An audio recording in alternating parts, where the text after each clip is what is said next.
everyone. Welcome back to Become Invisible with Christina Payne. This is episode 4, when the money gets real and how to manage growth capital as a Black-owned business. I so hope these episodes have been helpful to you. As promised, we are trying to get guests lined up in the background so that we can have some guest interviews. But in the interim, we will continue to bring you topics that'll help you actually scale and grow, or to give you some spark of inspiration and information as you go through that phase. So as per usual, we will start off this episode with an icebreaker question. So, pop quiz. If someone gave your business $100,000 tomorrow, what's the first thing that you do? Hold that answer, because today we're talking about what to do when money gets real. So, today's objective is to help founders understand the shift in financial management when transitioning from bootstrapping to capital backed growth. And what we want to provide you are 3 ways to manage growth capital successfully. So, many Black founders start by bootstrapping, what some may call having skin in the game. You're spending your own money and making your own decisions without the uh, inclusion of other thoughts and other people aside from maybe family who are impacted by it. You generally are making the decision, so whatever mistakes you make, they're your own to accept, right?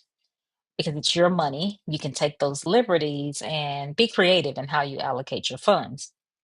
Additionally, complete autonomy and freedom allows you to make some financial mistakes so that you can learn and grow, and understand better money management principles and habits. So you may be okay with that. You can take your lumps on the chin, and it's my learning experience. It's my money to lose, right?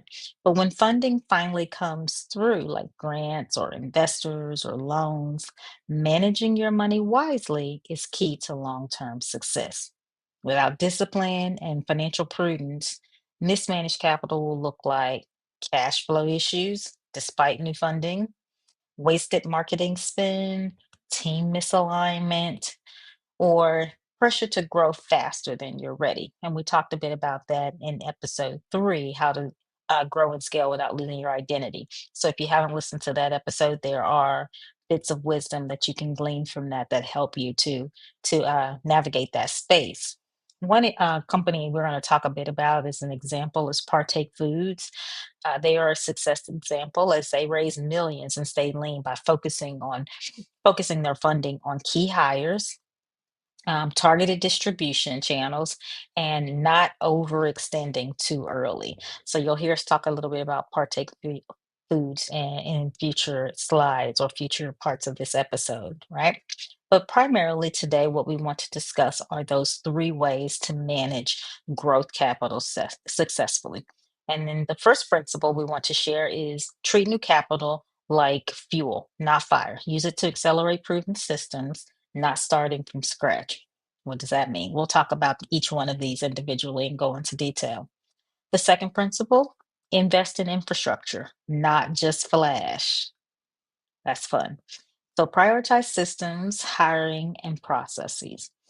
Uh, Principle 3, forecast and track everything. Set clear KPIs for how that capital will deliver return on investment, or ROI.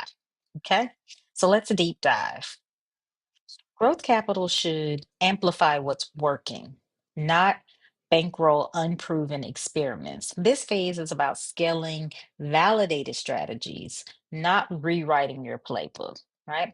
So I'm going to give you some business concepts to consider. The first being lean startup principles. Those are probably principles that you've had a chance to dig into as you are in the startup phase. But primarily, what we want you to take away is that you should be using funding to optimize or expand MVPs, your minimal viable products, not build untested ideas. So, in that lean startup methodology, it's built on 5 core principles. One being entrepreneurs are everywhere. Entrepreneurship is management, validated learning. That's important to this. Innovative and innovation accounting, sorry. And then the build, measure, learn feedback loop. These principles emphasize continuous learning, adapting to customer feedback, and efficient resource allocation to increase the chances of startup success.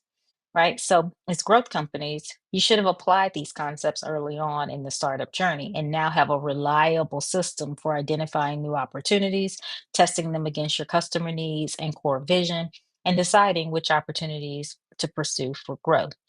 At this phase, when you're trying to shift from how you make decisions based on the money that you've invested versus money that has been invested by investors or some other source, you have to start to consider some tangible efforts, tangible ways to do this, right?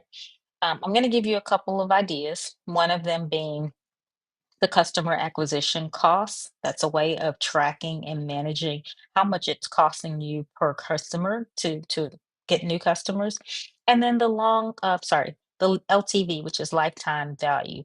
And I'll give you a little bit of expansion on that and help you understand it a little bit better. So customer um, acquisition costs and LTV are crucial metrics for evaluating the financial health and sustainability of a business, particularly in subscription based businesses or recurring revenue models, right? So, the LTV of the CAC ratio is a key indicator of whether a company is efficiently acquiring and retaining customers. Where I mentioned before, CAC is how much money you're spending on getting a customer. LTV is how much money you're spending to retain that customer, right? So here's an analogy to explain and simplify customer acquisition costs and customer lifetime value. So think of a farmer on an apple orchard.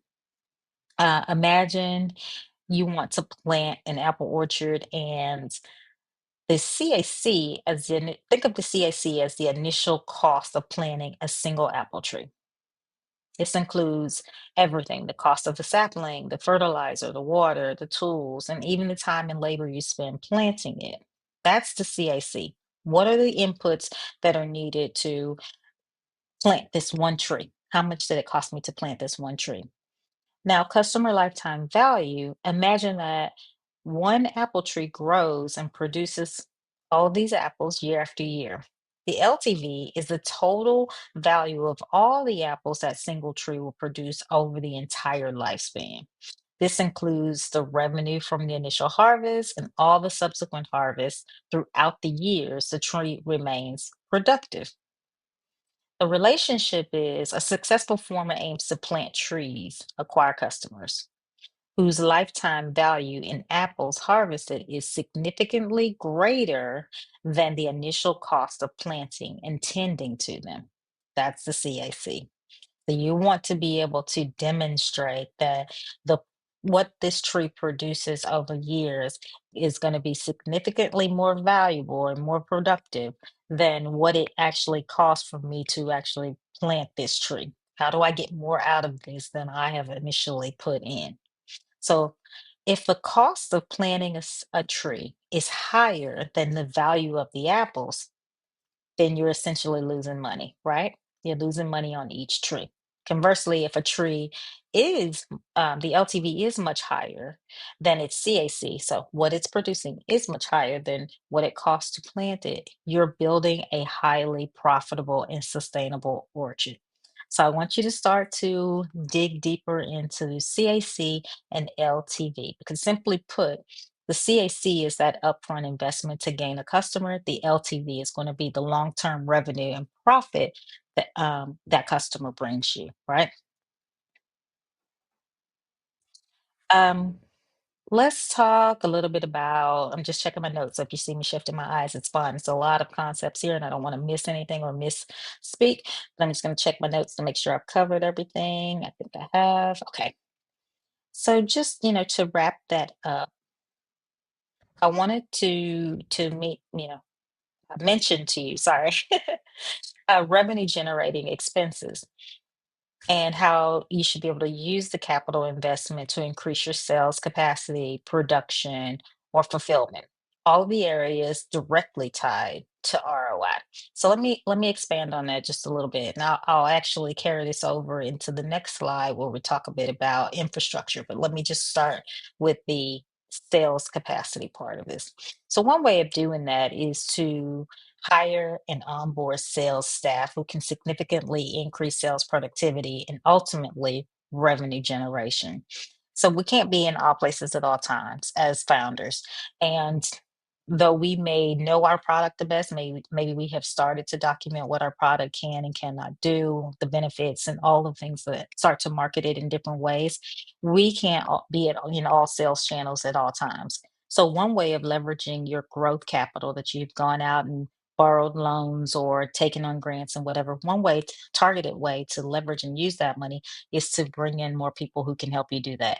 And it doesn't have to be a complicated conversation. It's really just about how I can get more sales and maybe bringing more salespeople on who understand the business and can help find customers who would benefit from what you serve or offer. That sales enablement channel is a good use of growth capital. Okay. Investing in sales enablement platforms. So if you've ever heard of CRM platforms, those are primarily customer relationship management tools. It helps you to understand a bit more about each customer, how to reach out to them, notes on when to reach out to them, last time you've spoken to them, what their primary needs are. It's a way of you managing your customers and having insight into to all of your customers to be able to understand their needs and meet their needs. And investment money at this point in CRM is a good thing to do. Okay.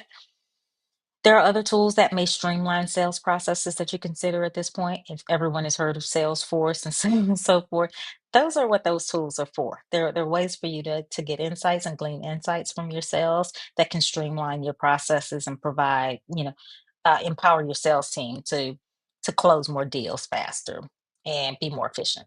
Okay. The next one is enhance existing products and developing new ones with this capital. You may be at the point where you've gotten a lot of feedback from your customers that if you tweak this slightly, it would be more beneficial. And you may just need to get some growth capital at this point to make those tweaks. You may not even have a product offering that will meet their needs, and you may need this growth capital because you have a demonstrated customer for these new products. And so you're not starting from scratch per se, you're kind of expanding on ideas that may already be out there that you've understood from customer feedback, right?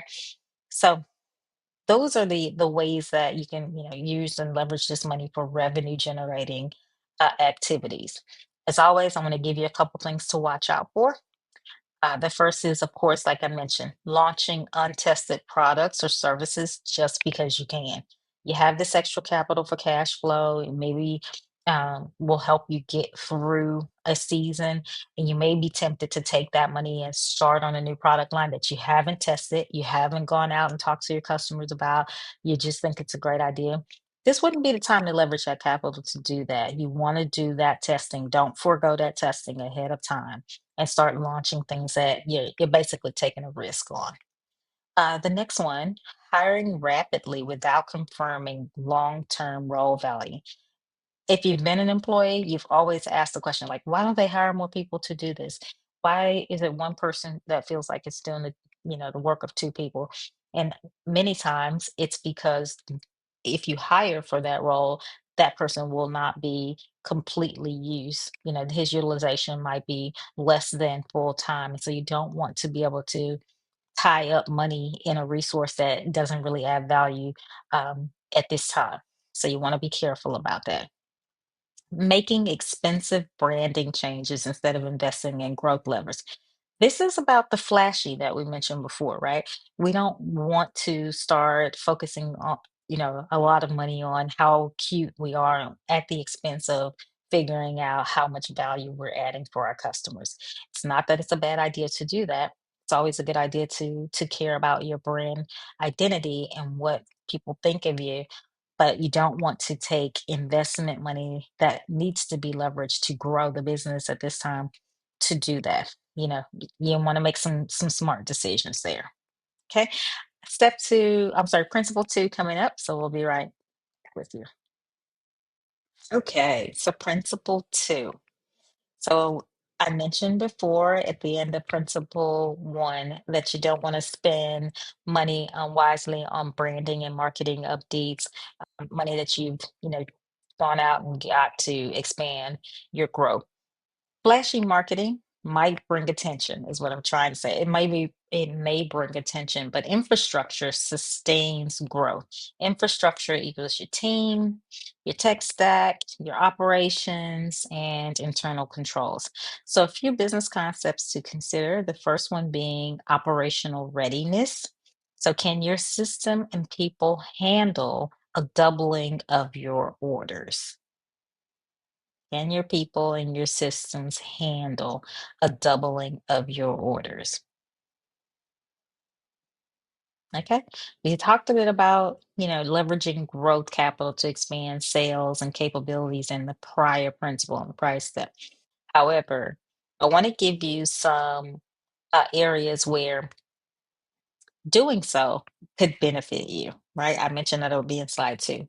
So, around increasing production efficiency, having some of those technology upgrades. So, investing in modern machinery, automation, artificial intelligence, and other technologies can streamline processes, reduce manual labor, and significantly increase output and efficiency. Right. So, this $100,000, going back to the icebreaker question, I have this $100,000, and I'm thinking, where would I invest this $100,000 to make my business run more efficiently and to essentially grow? What we're saying here is there's some behind the scenes things that may not get the visibility of maybe what your brand looks like directly to the customer that will make the customer experience that much better if you focus on it. So if you have an old website or if you have an old marketing strategy, those things, yes, you can invest in if it's going to bring in more customers and make it easier for the customer experience, right? We make it easier for them to repeat buy. We make it easier for them to buy on the first, go around. Those things you want to invest. Any automation that can help in that. If you're producing a product, if your machinery is outdated, can you invest in a machine that will help you either double production or make production faster? Those kinds of ideas are the things that you want to look at in this space. Infrastructure expansion is a nice segue into that. So expanding existing facilities. If you have a actual warehouse and you can optimize the layout of that warehouse so that you can get more work done. Or if it's an old warehouse and it doesn't actually meet your needs, but you've just been retrofitting it to make it meet your needs, maybe this is an opportunity for you to build a new one to allow for that increase production capacity and the ability to meet those growing customer needs and demands. Implementing lean manufacturing techniques focused on eliminating waste, optimizing processes, and improving quality can significantly boost production, of course. That's kind of common sense, right? The leaner you are, you need enough people to get the job done. But if you're looking at your process and you're constantly removing the non value added uh, parts of that process so that you're lean and you're optimizing, you're going to be able to do more with less. Okay. Investing in employee training. This is really important and also a topic that we talked about in episode three about it, scaling without losing your soul.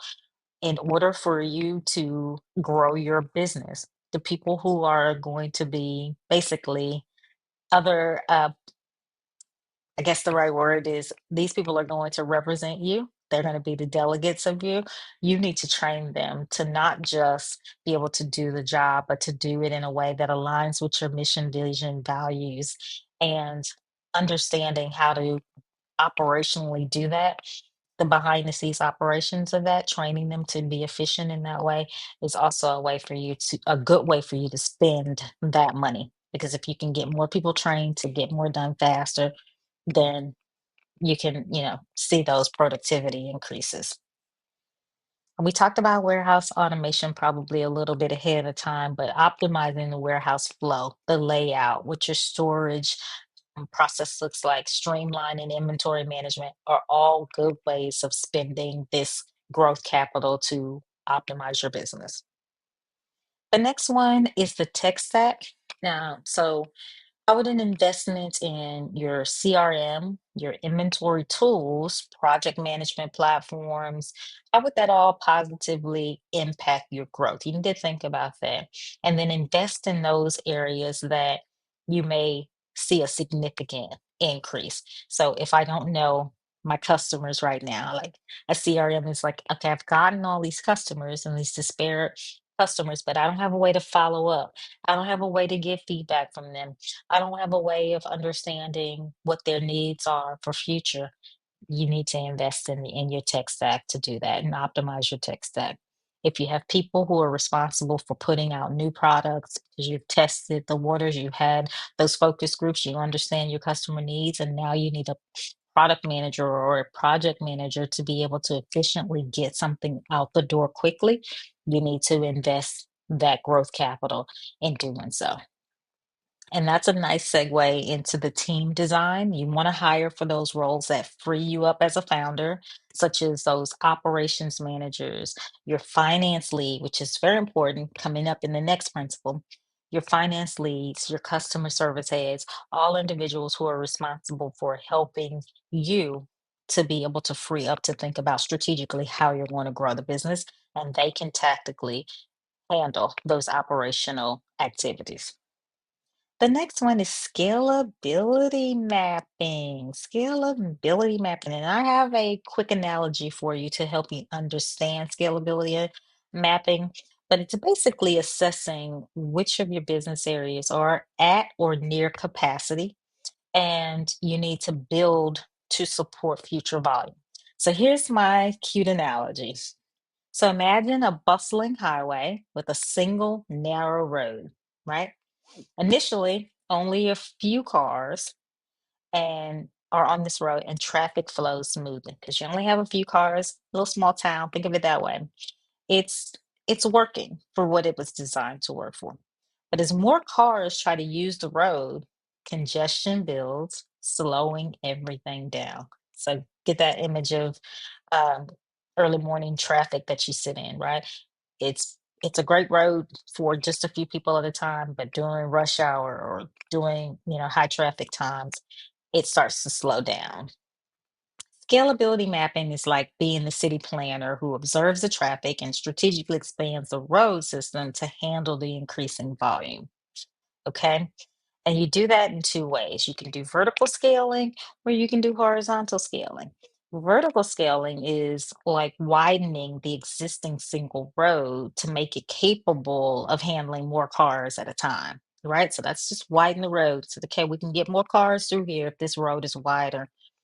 Horizontal scaling is like building additional parallels or adding bypasses and off ramps and ways and routes to distribute traffic across a wider network. A little bit more complicated, a little bit more complex, I should say, a little bit more complex way of scaling.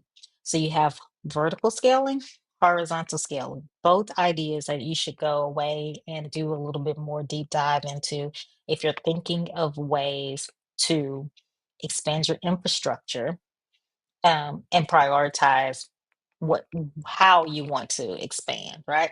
So the goal of scalability mapping is to ensure the smooth flow of traffic or data or user requests in a system, even as the volume increases, preventing bottlenecks and maintaining efficient performance. Okay, so that was, I hope, a helpful analogy to help you visualize what scalability mapping is like. Things to watch out for: over investing in aesthetics. I'm not going to harp on that, but I think I've already said it. So, fancy offices, unnecessary packaging upgrades, those types of things that you haven't improved your back end systems first. So, be careful there. Hiring before role clarity, leading to team confusion. And the smaller we are, the more we do that. right? Because we realize we need help and we want help, but we're not actually figuring out the roles and being clear about what you expect those roles to do. Delayed investment in customer support or inventory tools until it's too late. Be careful because you may say, "Oh, I'm not big enough for that yet. Why would I take investment money and put it into these back end systems when what I really need to do is buy more product to be able to create increase production, more product, more sales?" That's a natural thought process. But what you don't think about on the back end is capacity. Okay. So that is principle two, invest in infrastructure, not just flash. What's coming up is principle three. Okay, so I'm sorry. Principle three, forecast and track everything. Set clear KPIs for how that capital will deliver ROI. This is probably, in my opinion, the most important of these three principles. Yes, some of the others seem like natural common sense, and once explained to you, if it wasn't common sense, you can grasp them and say, "Yeah, I get it. Yeah, I definitely need to make sure that I understand the back end systems and how to improve them, and I definitely understand not to get too flashy first." But when it comes to KPIs, if you anything like me, KPIs and metrics are my kryptonite.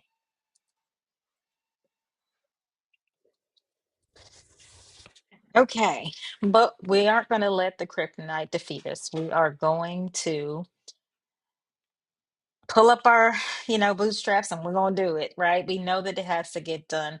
But I want to say this, know yourself. I know myself. I know the things that are my strengths and my weaknesses. I know this is an area that's important. And because it's important, although it is a weakness of mine, an area that I don't particularly excel at, I hire for people who are very, very strong in these areas, and this is what they do. This is what gives them joy. They want to be able to focus on this area, and it frees me up from having to know everything and allows me to focus on some other things. But it doesn't absolve me from knowing my numbers because that is key, first and foremost, understanding your numbers and being able to demonstrate those numbers to people who will make decisions on whether you can grow or not, like investors.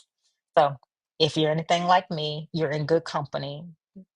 If you're one of those fortunate people who love metrics, we love you, but you are an anomaly over here. Okay, so let's get to it. Capital without accountability is a trap. You need to know where every dollar is going and what it's expected to produce. Okay. So the business concepts that we want to cover here are growth forecasting, cash flow planning, and KPI tracking. So let's start with growth forecasting. One of the things that you can do is to develop a 6 to 12 month projections based on current sales velocity, customer acquisition costs, your CAC, long time, oh, LTV, sorry, LTV and burn rate. So what are those things? Well, we already know that from other data that you can track how many sales you have. You can use that expansion money. If you don't know yet, you can use expansion money to put in tools that help you track those sales, like Salesforce and so on and so forth, to be able to project what it might look like if it stayed consistent over the next 6 to 12 months. Those are your 6 to 12 month projections of sales based on the current sales velocity.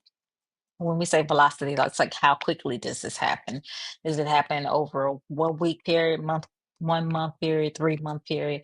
Whatever that velocity is, you can take your current velocity and then project what it should look like for the next 6 to 12 months. We talked about your customer acquisition cost. How much money is it costing you to acquire a customer? How much am I putting into the actual product, the people who are helping me get this out the door, the marketing, all of the things that are involved in acquiring a customer. And then the lifetime value of a customer is that how much is that customer producing? Like, is this a recurring customer who consistently comes back to me and orders more month over month, or is this a customer that I see infrequently? I've seen them 1 month, I may not see them again for 6 months. And so I'm trying to gauge how much effort I put into this and was it worth it over the lifetime of that customer. And then your burn rate. So that's knowing how much money is going out the door and how much you need in in capital to sustain, right? So what does cash flow look like and how are you burning through your cash? All right, so cash flow planning, understand the runway and future funding needs. Don't assume profitability will catch up quickly. That's a bad thing to do. KPI tracking is using metrics like return on investment by channel, monthly recurring revenue, understanding that those are the terms that you can use, and you can go out and you can Google it just that way. Go out, Google ROI so that you can see the formula for ROI and do that by channel. Same with monthly recurring revenue, MRR, trying to understand how much revenue you're getting month over month. But keep in mind, one of the things that is maybe unsaid but is important to note here is that you're capturing this data somewhere. And if you haven't put in tools and systems in place to track this data, now you're hampering yourself. So the first investment is to start putting in those systems and tools that'll allow you to capture this data. Okay. The same with customer retention rate and inventory turnover. For those of us who are not service providers, but perhaps are actual physical product providers, and you're having to uh, purchase inventory, you need to be looking at how quickly inventory is coming in and going out of this value chain. Okay, so another analogy for you. I like analogies because I think they simplify topics, especially when you have business topics and people who may not be from that world. You're starting in a space that you don't know. Analogies help you get it. So here is my analogy for these metrics. So think of your business like a car, and your financial numbers and metrics are like the dashboard instruments. Just as you wouldn't drive without keeping an eye on your speedometer, your fuel gauge, and your engine temperature, you shouldn't run a business without closely watching your financial metrics like profit margin, cash flow, and debt levels. These metrics are your vehicle's vital signs and indicate whether operations are running smoothly or if there are potential issues under the hood. By monitoring these metrics regularly, you can react quickly to any problems and steer your business in the right direction towards success and profitability. Does that make sense? So, the whole goal there is visibility. What you don't know, you can't manage and you can't measure. So, no hidden information. That's back to my project management world. No hidden work. We don't do that. We put it all out there so we can see it and we can make decisions based on information. So, where's your dashboard? What's important for you to track, and how can you get visibility to it and manage it? Things to watch out for: gut feelings. Gut feelings, spending without projections or ROI expectations. Like, I went out and I purchased this new tool, and now I'm taking the stabs in the dark, right? I'm hopeful that it will work and provide me the profitability and the expansion that I'm looking for, but I don't know. Do the work. Don't use your gut feelings. The gut can be wrong, and the gut can be right, but you better have something when it's a high risk spend. You better have something more than your gut. And it doesn't look good for investors to be able to say, I had a gut feeling about it, so I went ahead and did it. They're going to want to know that you're using something a little bit more scientific to make those decisions, not foregoing your gut, but actually um, supporting that assumption. Okay, the next one, not tracking the impact of each hire or expense. What does that actually look like? Now that's a bullet that I didn't expand upon, but you have to start measuring what your expectations are for what you're spending your money on. And so people expenses are the hardest ones to sometimes track because You know you need this individual to help free you up in one space, but is it actually providing you a measured benefit? And there are systems and tools, just like I said, to help you to assess that. Feel like I might need to have a whole nother business of digging deeper into this stuff from for some of you guys as as clients. But here we are. The next one, ignoring early burn rate indicators until capital is nearly gone. Because you remember in the beginning, I talked about creating some of those bad habits that when it's your money, you can be forgiving of yourself and give yourself a little grace. But now it's somebody else's money. And with somebody else's money comes the expectation of accountability, expectations, and that you're going to be able to make good on their money so that they get a return on investment. And now you have to be careful not to burn through that money or looking at those indicators that tell you you're burning through money and it's almost gone. And you haven't even started to have conversations about where the next round of funding is coming from and whether you have achieved what you set out to achieve with the first round of funding. Okay. So watch out for those things. All right, we're going to start to wrap up here, but first we're going to talk a little bit about success stories. Like I said, I'll give you a couple of those. That'll go quickly. And then recap, takeaways, homework are coming up next. Okay, here are your real world examples. And I'm just giving you snippets of these companies. What I would really like for you to do as a takeaway from this is to go and research these companies, learn more about them. I'm going to start showcasing them a little bit more on the socials. But I want you to go and do your own due diligence and your own work to see if you can take some takeaways from them. So let's start with Partake Foods. Foods secured early funding and focused on expanding distribution only after confirming demand and product market fix. The money went towards supply chain efficiency and scaling retail, not rebranding or risky new SKUs. So, no new products that came out of that. They were very deliberate in what they used the money for. And that supply chain efficiency goes back to what we were talking about for sales enablement and how do we um, use that to grow and scaling their retail.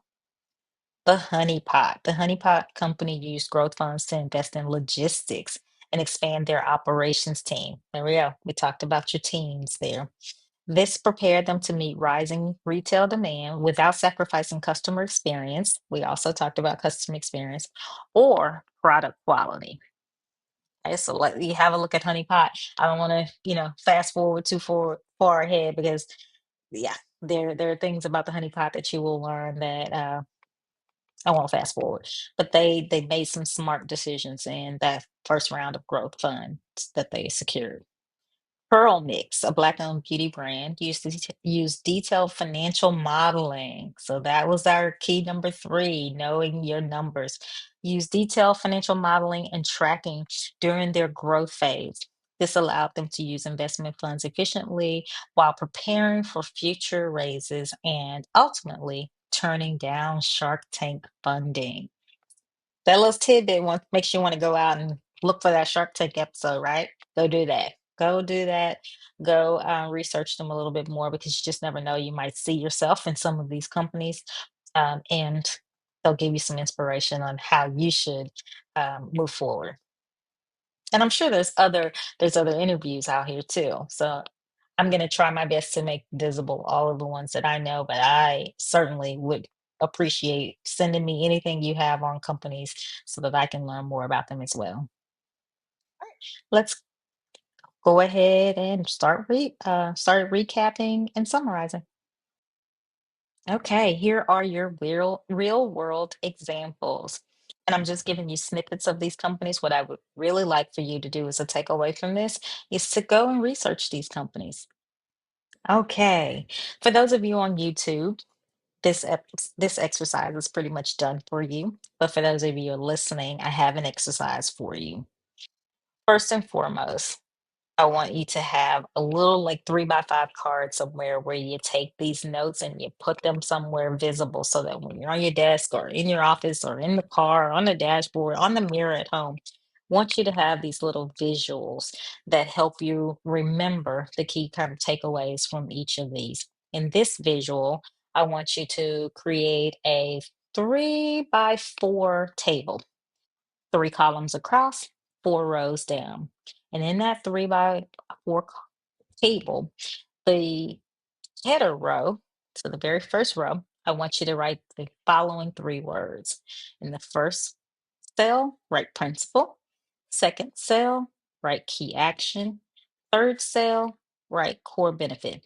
So what you should see now in your 3 by 4 table is a top header row. And then that top header row, you see principal as the header for the first column, key action as the header for the second column, core benefit for the header of the third column.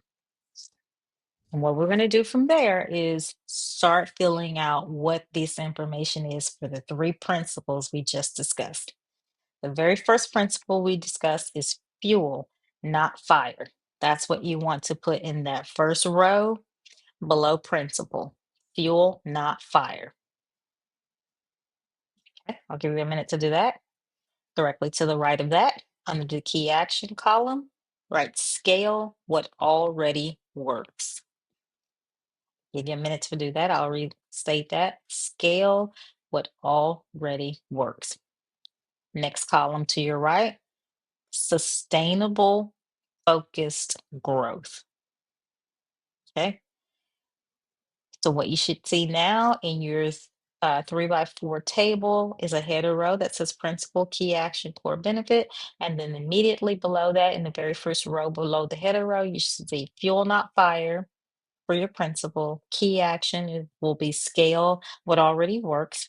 And then the core benefit is sustainable, focused growth. Next row down, the second principle we discussed was infrastructure first. So I want you to write infrastructure first in that principal column. Over to the right of that, for key actions, I want you to write build behind the scenes. Build behind the scenes. And now for that third column, for core benefit, I want you to write long-term stability. Long-term stability. So now you have 3 rows of this 3 by 4 table completed. You only have 1 row left that should be empty. In that principal column, I want you to write principle 3, which was forecast and track. To the right of that, for key action, measure everything. And then for core benefit, clarity and accountability. What you've done is you've created yourself a reminder every day because it's so easy for us to take these core principles and forget them in the midst of all of the actual actionable work that we're doing every day. All of the meetings, all of the sales team updates, all of the conversations with vendors, all of the pricing strategy conversations, all the focus group information. And sometimes things get chaotic, and when things get chaotic, you lose your core. What was I trying to accomplish? Well, what we said was when you get growth capital, you have to think like a steward, not a spender. And you have to remind yourself of these 3 principles to protect your mission, your margin, and your momentum. So keep that on a card, 3 by 5 card somewhere. I don't care where you put it, as long as it's somewhere that you will be reminded and to be held accountable. And if you're on YouTube, this might be one of the plugs to go to YouTube and follow. These visuals are already here for you. So some of these other items as well, you can print out and paste and take notes, you guys. Whatever it is that helps you retain the information, because so much information comes at us, it's so easy to forget. Okay. So we're going to move on to our homework assignment for this week. Ah, I forgot about one other slide before the homework slide, and this is a really quick recap or some takeaways for you. The first being Growth capital isn't a win, it's a responsibility. And think of this as it's free consulting from Christina Payne. You have to have somebody who can help you figure out some things. And this is my free advice. Growth capital isn't a win, it's a responsibility. Okay. Use money to build stability, not chaos. If it's looking like chaos, you need to take a few steps back and let's figure out what's wrong. Are we not measuring things? Are we not making decisions based on, information? Are we using our gut? What's happening here? And the last one is discipline is power. That's my advice to you to get through this. If you want to successfully navigate this phase where you're starting to be a little bit more disciplined with money that you're getting from investors and you have that accountability on you and you're feeling that stress, keep these things in mind. Growth capital isn't a win. It does mean that you've done some good things that you can actually secure funding, and you should celebrate that.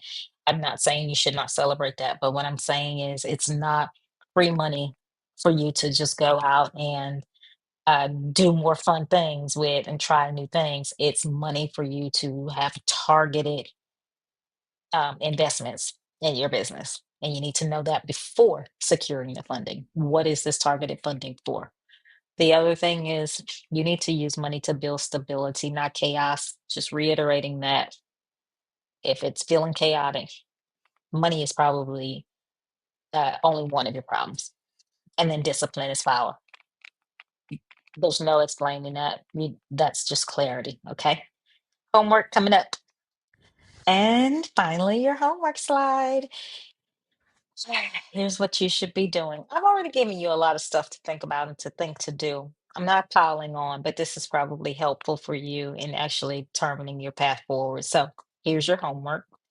Review your current budget and ask, where would capital make the biggest impact?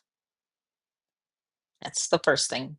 Second thing, draft a money map showing how you'd allocate $100,000 over 6 months. Go back through the slides. We've given you lots of recommendations. I've given you lots of thoughts and ideas on the best way of doing that. So if you can go through your budget and you can see where you're maybe having some bottlenecks and some challenges. Do you need more salespeople? Do you need Salesforce tools? Do you need the ability to be able to capture information about your sales? Do you need customer relationship management tools? Where would money make the biggest impact to help you grow? And once you do that, map it out. Just go ahead and say, this is how I would spend the money. Because I tell you, from my project management days, planning is the hardest thing, but it is the biggest relief whenever you're 6 weeks into a project and things seem to be chaotic and you just don't know what to do. Looking back at your plan gives you direction and guidance and will um, help you. It'll ground you to what it is that you're trying to do. So go ahead and write it. Even if it needed to change, it's worth having a first pass at it so that you can have something to refer back to and ground yourself to move forward. Okay, so that is your homework. And we're going to close out here. Thank you so much for being here for episode 4. I hope I have provided you with some information, some messaging, something that would give you some clarity on what you should do next once you've achieved some growth funding, things to avoid since you're transitioning from using your own money to now using money that someone else has invested into your business. So, if anything that I can do to help you navigate the space better, feel free to reach out here for any advice and support that I can offer. As usual, our call to action is, if today's episode made you feel seen, please share it. We want your voice in the room. So we're actively recruiting investors to be able to speak on how this works in their perspective, but certainly founders of growth companies. We want to hear what you're saying. So please recommend a Black founder for the show, an investor, someone in the community of growth and scaling Black businesses. Please invite them to join us. Also, invite me onto your show. If you have a show where you'd like to introduce your audience to what we're doing and how they can leverage these podcasts to help grow their businesses, I'm happy to be there and to talk. You can find this podcast on Apple Podcasts at Be Visible Pod, also at Spotify, YouTube, Instagram, TikTok, all of the spaces, Amazon Music. You can find us in any of those spaces, wherever you prefer to listen to your podcast. So thank you again for being here, and we will have another episode next week. Bye.